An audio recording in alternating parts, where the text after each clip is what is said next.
Барлықтарыңызға сәлем достар, сіздермен Жансұлу.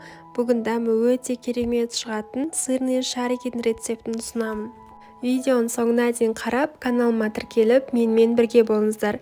Сырный шарики жасау үшін бізге бар жоғы 3 қана зат қажет: сыр, жұмыртқаның сарысы және ұн. Алдымен сырды терканың ең майдасынан өткізіп алып, үстіне жұмыртқаның сарысы мен ұнды қосып жақсылап араластырамыз.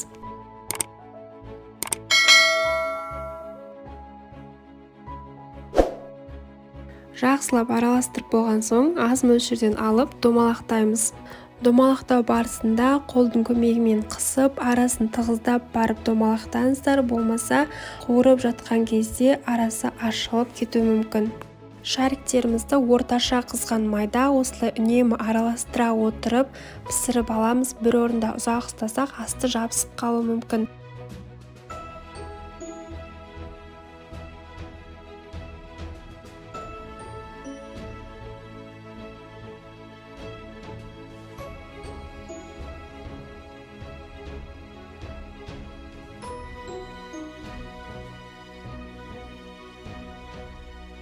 Дайын болған шариктерімізді майын сорғытып алып, дастарханға ұсына берсеңіздер болады.